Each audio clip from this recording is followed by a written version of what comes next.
मित्रों, किसी से प्रेम करने की कोई वजह नहीं होनी चाहिए, क्योंकि प्रेम तो सिर्फ प्रेम है। यदि वजह है तो वो प्रेम नहीं हो सकता। आपकी पसंद अवश्य हो सकती है। जय श्री कृष्ण मित्रों, फिर एक बार बहुत बहुत हार्दिक स्वागत है आप सभी का। आज हम बात करेंगे एम नाम वाले लोगों के बारे में। मित्रों, व्यक्ति के नाम के प्रथम अक्षर से व्यक्ति के बारे में बहुत कुछ जाना जा सकता है। यहाँ पर हम एम नाम वाले लोगों के सितंबर महीने के प्रेम संबंध और वैवाहिक संबंध के राशिफल की चर्चा करेंगे और अंत में उपाय की चर्चा भी करेंगे। इसलिए वीडियो को पूरा अंत तक देखें व सुनें, तभी आप एम नाम वाले लोगों के सितंबर महीने के प्रेम संबंध और वैवाहिक संबंध के राशिफल की पूरी जानकारी प्राप्त कर पाएंगे। मित्रों, अगर आपके नाम का प्रथम अक्षर अंग्रेजी के एम लेटर से शुरू होता है तो ये वीडियो आपके लिए है, आप इसे देख व सुन सकते हैं। तो चलिए मित्रों, शुरू करते हैं। सबसे पहले हम एम नाम वाले लोगों के सितंबर महीने के प्रेम संबंधों की बात करेंगे। प्रेम संबंधों की बात करें तो एम नाम वाले लोगों के लिए प्रेम संबंधों में गलतफहमियां बहुत ज़्यादा परेशान कर सकती हैं सितंबर के महीने में, और शंकाएं भी एक दूसरे पर आप कर सकते हैं। इसलिए इस बात का विशेष ध्यान रखकर चलें। यम नाम वाले लोग अपने साथी पर किसी भी प्रकार की गलतफहमी से बचें, शंकाओं से बचें, इस बात का ध्यान रखें। आप अपने प्रेमी प्रेमिका के साथ मुलाकातें करेंगे, कोई न कोई छोटी मोटी यात्रा भी कर सकते हैं, लेकिन आप ध्यान रखें कि आपकी यात्रा के दौरान आपके संबंध मधुर होंगे। मुलाकातें होंगी तो रोमांस भी होगा। नए प्रेम संबंध हैं, ज़्यादा अच्छे संबंध रहेंगे। वहाँ पर पूरे महीने कनेक्टिविटी भी बनी रहेगी, मुलाकातें भी होती रहेंगी। लेकिन अगर पुराने प्रेम संबंध हैं तो वहाँ पर भी मुलाकातें और रोमांस देखने को मिलेगा, लेकिन वहाँ पर आपकी गलतफहमियाँ और शंकाएं बढ़ सकती हैं। आप दोनों एक दूसरे पर आरोप प्रत्यारोप कर सकते हैं। इस बात का थोड़ा सा विशेष ध्यान रखकर चलने की आवश्यकता होगी सितंबर के महीने में। और अगर आप सिंगल हैं, किसी साथी की तलाश में हैं, किसी से मित्रता करना चाहते हैं या फिर मित्रवत संबंधों को प्रेम संबंधों में बदलना चाहते हैं, प्रस्ताव देना चाहते हैं, मुलाकात करना चाहते हैं, डेट पर जाना चाहते हैं, मुलाकात कर सकते हैं, डेट पर जा सकते हैं।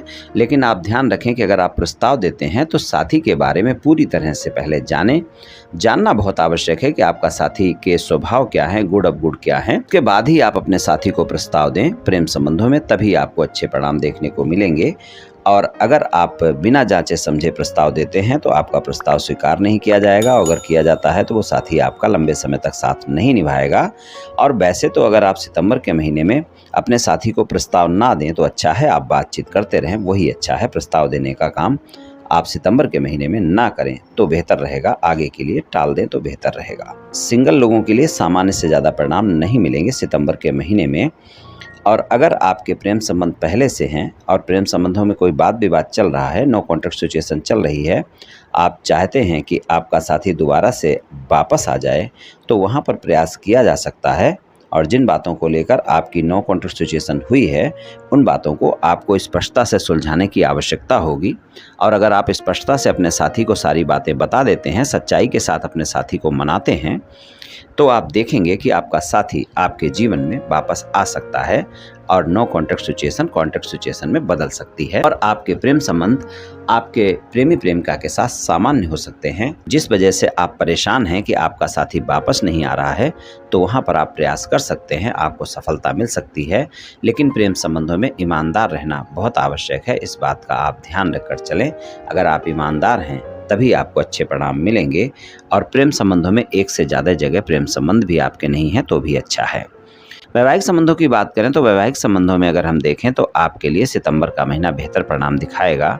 वैवाहिक संबंध आपके अच्छे रहेंगे, लेकिन वैवाहिक संबंधों में भी आपका जीवन साथी आपके बारे में जानना चाहेगा कि आप वैवाहिक संबंधों में ईमानदार हैं कि नहीं हैं। और विवाह से अलग कोई संबंध अगर आपके हैं तो सितंबर के महीने में आपके जीवन साथी को पता चल सकते हैं। तो विवाह से अलग कोई संबंध ना हो, यही आपके लिए अच्छा है, आपके वैवाहिक संबंधों के लिए। और अगर हैं तो आपके जीवन साथी को पता चल सकते हैं और वहाँ पर वाद विवाद देखने को मिल सकता है। और अगर वैवाहिक संबंधों में ईमानदार हैं तो सितंबर का महीना वैवाहिक संबंधों के लिए काफ़ी बेहतर परिणाम दिखाएगा और आपके वैवाहिक संबंध अच्छे रहेंगे। जीवन साथी के साथ संबंधों में मधुरता भी रहेगी, लेकिन आप अपने अहम के चलते, अपनी बाड़ी के चलते किसी भी तरह का कोई वाद विवाद अपने जीवन साथी के साथ ना करें, इस बात का ध्यान रखें।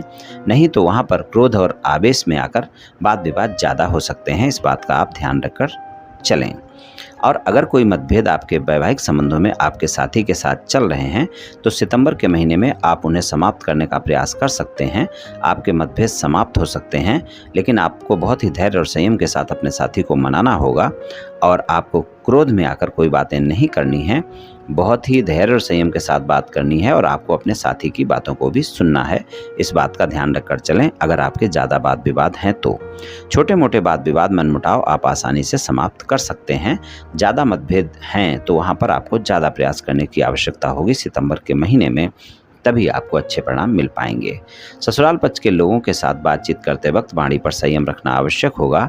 वहाँ पर किसी भी प्रकार की शंकाएं या गलतफहमियां ना करें और किसी भी प्रकार के वाद विवाद से बचें। इस बात का ध्यान रखकर आप चलें। कुछ इस तरह के परिणाम यम नाम वाले लोगों को मिल सकते हैं सितंबर के महीने में प्रेम संबंध और वैवाहिक संबंधों में।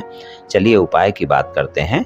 रविवार को आप गाय को गुड़ रोटी खिलाएं, काफ़ी अच्छे परिणाम देखने को मिलेंगे। और गुरुवार को आप किसी गरीब ब्राह्मण को धन का दान करें या फिर किसी गरीब व्यक्ति को भी धन का दान कर सकते हैं, उससे भी आपको अच्छे परिणाम मिल जाएंगे। तो ये उपाय आप कर लें मित्रों, निश्चित ही आपको लाभ मिलेगा।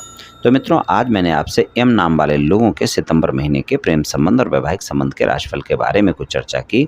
ये एम नाम वाले लोगों का सितंबर महीने का राशिफल सामान्य राशिफल है। ये सभी जातकों पर पूर्ण रूप से प्रभावी होगा ऐसा संभव नहीं है, क्योंकि आपकी जन्म कुंडली पर भी बहुत कुछ निर्भर करता है। आप सभी स्वस्थ रहें, आयुष्मान रहें, धनवान रहें, ऐसी मेरी श्री कृष्ण भगवान से प्रार्थना है। जय श्री कृष्ण, जय श्री राधे।